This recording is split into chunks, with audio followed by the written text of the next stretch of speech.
Baik, saya kembali melanjutkan perbincangan. Kalau dari Pak Firman tadi optimis bisa sampai di level 1.800 dolar per troy ounce. Kalau dari Pak Mulyadi sendiri melihat untuk posisi emas ini mungkin bisa sampai lebih dari 1.800? Sangat mungkin, ya. Itu sampai kira-kira berapa bulan? Apakah dalam tahun ini atau bagaimana prediksi Anda? Kita berharap bahwa biasa kan akhir tahun ada profit taking ya. Kita berharap bahwa awal tahun 2013 mudah-mudahan di kuartal satunya mencapai di level mudah-mudahan level 2000. Harapannya berdasarkan bahwa QE1, QE2 bagaimana stimulus itu membawa emas ke harga yang new high. Jadi mudah-mudahan dengan QE3 ini dan dengan harapan bahwa memang ada data positif hasil pertemuan Menteri Keuangan di Eropa, tidak mustahil bahwa emas bisa mencapai rekor baru tentunya. Kalaupun Spanyol nantinya akan meminta bantuan bailout dari ECB sendiri, apakah itu dalam waktu dekat dilakukan oleh Spanyol? Dalam waktu mereka sebenarnya sudah mulai mengajukan, jadi kita berharap bahwa data berita bagus itu segera bisa berarti kita dengar. bisa saja posisi emas di atas 1.800 ini pada tahun ini bisa sangat terjadi? Sangat mungkin. Di tengah ketidakpastian kondisi perekonomian saat ini di global sana, apakah emas masih menjadi incaran para investor sebagai alternatif investasi? Pastinya, karena emas ini kan menurut salah satu safe haven ya, di mana pada saat kondisi seperti sekarang, seperti situasi sosial politik yang ada di global, tidak asing lagi setiap hari kita mendengar berita antara Jepang dengan China, juga tension yang semakin tinggi di Suriah dengan Turki, krisis Eropa yang belum kunjung selesai, juga perbaikan data ekonomi juga belum begitu signifikan, terbukti di keluarnya QE3, maka alternatif investasi yang paling menarik adalah emas terus terang. Karena kalau di mata uang asing, bisa kita lihat bahwa dolar Amerika maupun euro juga fluktuasinya juga masih banyak ya. Apalagi kalau untuk kita di Indonesia, kalau kita berinvestasi di emas, berarti kan kita juga berinvestasi dengan semakin rupiah terdepresiasi, emas juga semakin naik. Jadi salah satu nilai lindung juga untuk rupiah. Iya, sebagai hedging juga ya. Baik, Pak Firman. Dibandingkan dengan sejumlah komoditas lain yang juga saat ini cukup terpengaruh dan mendapatkan penguatan yang cukup tinggi di tengah pelemahan dolar ini, apakah kemudian emas masih menjadi satu komoditas yang paling menguntungkan untuk bursa berjangka? Masih, karena bagaimanapun juga emas sangat bereaksi positif terhadap kucuran stimulus yang akan diberikan oleh Bank Sentral Dunia. Dan kalau kita lihat lagi, di akhir bulan ini hingga awal bulan November, kita akan mendapatkan stimulus yang lebih banyak lagi dari berbagai bank sentral dunia, termasuk BOJ, Bank Sentral Australia, Bank Sentral Eropa, dan juga Bank Sentral Inggris. Emas sendiri bisa dikatakan sebagai komoditas untuk investasi jangka panjang. Kalau untuk saat sekarang ini, berarti apakah emas masih menjadi investasi jangka panjang atau bisa juga dalam jangka pendek untuk di bursa berjangka? Dua-duanya bisa diaplikasikan. Tapi yang patut dicermati untuk jangka pendek, kita mungkin akan melihat berlanjutnya koreksi turun, karena kita masih menanti, minggu depan kita masih menantikan data inflasi di Amerika Serikat yang kemungkinan akan kembali meningkat di tengah panjangnya musim kemarau di Amerika Serikat, dan juga dengan data GDP Cina yang tidak begitu bagus. Berarti ada kemungkinan masih cenderung terkoreksi turun untuk beberapa minggu terakhir? Untuk minggu depan, emas masih bisa koreksi turun, cuman peluang koreksi turun itu adalah merupakan peluang yang bagus untuk kembali mengkoleksi emas. Di level berapa kira-kira? 1640 cukup bagus untuk kembali masuk. Di 1640? Sorry, 1740. 1740, oke, baik. Pak Mulyadi, kalau tadi kita lihat ada juga tayangan terkait dengan mengoleksi emas dalam bentuk perhiasan. Apakah kalau dilihat dari bentuk koleksinya emas dalam bentuk saham, kemudian juga dalam bentuk emas batangan dan juga perhiasan, apakah cenderung rugi kalau misalnya orang mengoleksi emas dalam bentuk perhiasan? Sebenarnya kalau kita bandingkan dengan logam mulia dan perhiasan, tentunya untuk investasi lebih baik logam mulia. Tapi kalau andai kata memang banyak yang lebih suka perhiasan karena bisa dipakai, itu juga tidak salahnya dibanding daripada tidak diinvestasikan sama sekali kan sebenarnya. Jadi karena di perhiasan itu kan ada ongkos buat, model, dan berbagai hal lah ya. Tapi kalau harga emas dunia, harga LM ikut naik, otomatis juga perhiasan juga sebenarnya ikut naik. Oke, antusiasme masyarakat untuk membeli dan mengkonsumsi emas sendiri seperti apa? Untuk di pasar fisik. Selama harga emas itu bergerak naik, antusias di pasar ini sangat lebih tinggi lagi sebenarnya. Padahal yang harus kita ingat adalah seperti tadi Pak Firman katakan, pada saat ada koreksi emas, harga emas maksudnya, itulah saat yang baik untuk membeli. Jangan pas lagi naik malah dikejar. Berarti sekarang ini adalah waktu yang tepat kemudian untuk membeli emas di tengah penurunan yang meskipun tidak terlalu banyak. Kalau untuk long term investment, anytime tiap hari itu membeli emas juga oke. Tapi kalau untuk short term memang bisa kita manfaatkan saat-saat koreksi sebenarnya. Kalau seperti hari ini sebenarnya koreksinya belum signifikan. Jadi kalau Anda kata mau beli hari ini, itu lebih untuk ke medium long term dibanding untuk short term trading secara fisik. Ya. Oke, karena kalau kita lihat fluktuasinya masih belum terlalu jelas belum terlalu, sentimen yang betul. akan ada ke depan ya begitu ya. Betul. Baik, Pak Firman, bagaimana reaksi para investor sendiri yang cenderung mengoleksi emas di bursa berjangka melihat fluktuasi harga emas saat ini yang masih tidak ada kepastian begitu. Kalau kemarin sudah sampai di level 1796, sekarang mengalami penurunan lagi dan kita belum tahu apa sentimen ke depan yang menjadi data-data Amerika Serikat. Ya, Pak Firman.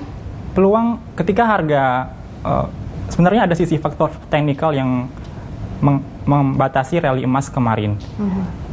Kita perlu penutupan harian di atas 1803 agar emas bisa kembali rally mendekati 1900-nya. Namun karena kemarin hari Jumat harga tertingginya hanya 1795, maka ini secara teknikal memicu aksi profit taking, ditambah lagi dengan data kerja Amerika Serikat yang cukup bagus, dan ini memaksa koreksi turun emas yang cukup signifikan dalam 2 hari terakhir ini. Para investor tidak khawatir dalam mengoleksi emas dengan harga yang masih belum jelas levelnya begitu?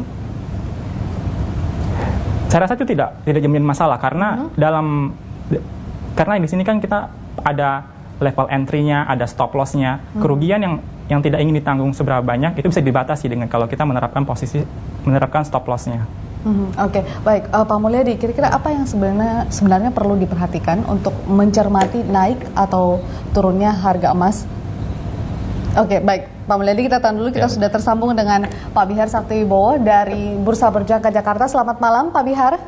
Ya, selamat malam, Ibu. Ya, ini bersama Vero, Pak Bihar, kita juga bersama Pak Mulyadi Chung dan juga Pak Firman. Baik, Pak Bihar, kita mencermati naik turunnya harga emas saat ini. Kemarin sudah sampai di level 1796, sekarang mengalami koreksi sedikit karena ada data dari Amerika Serikat yang cukup bagus begitu. Kalau dari Bursa Berjangka Jakarta sendiri, bagaimana antusiasme para investor, Pak Bihar?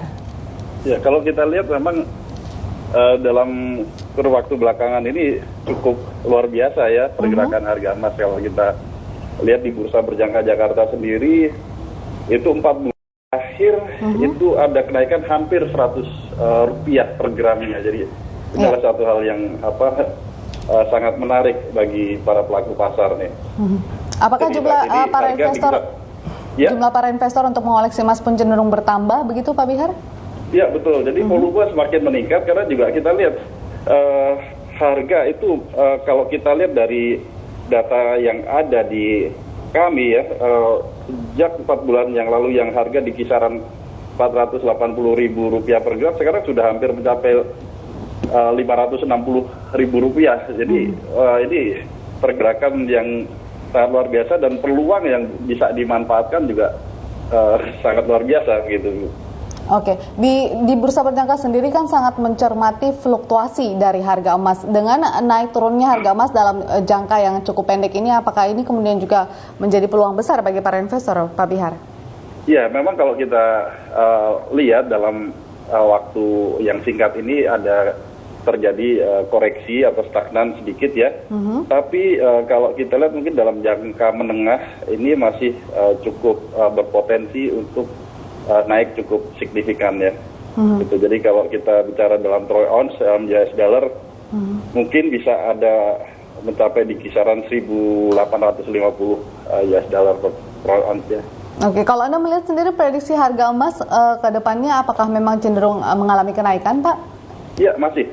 Jadi diperkirakan di kuartal keempat 2012 ini masih bermain di kisaran 1.850 US dollar per ounce ya. Dan untuk jangka panjangnya bisa mencapai 1.900 ini untuk periode. Ada bahkan yang memprediksi bisa mencapai level 2.000 dolar begitu. Apakah kemungkinan besar akan tercapai itu di akhir tahun ini, Pak?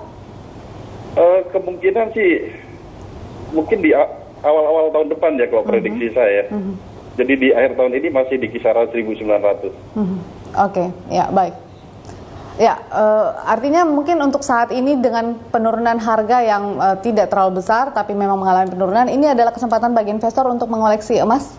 Betul, ya betul. Jadi saya rasa kesempatan untuk coba melakukan pembelian ya untuk jangka menengah ke depannya. Disarankan bagi investor untuk apabila harga emas turun justru lebih banyak membeli ketimbang menjual, begitu Pak Bihar? Iya betul, betul, karena trennya masih ada kecenderungan untuk naik.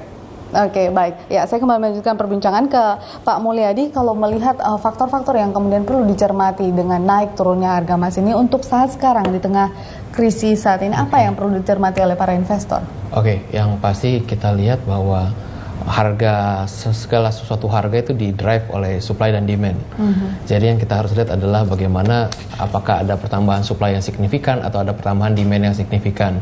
Negara-negara yang pengkonsumsi emas terbesar itu adalah kita tahu bahwa India dan China. Bagaimana perekonomian di sana, bahwa memang di India maupun di China sendiri walaupun ekonominya tumbuh tapi tidak sebaik tahun lalu. Itu satu dari sisi demand-nya.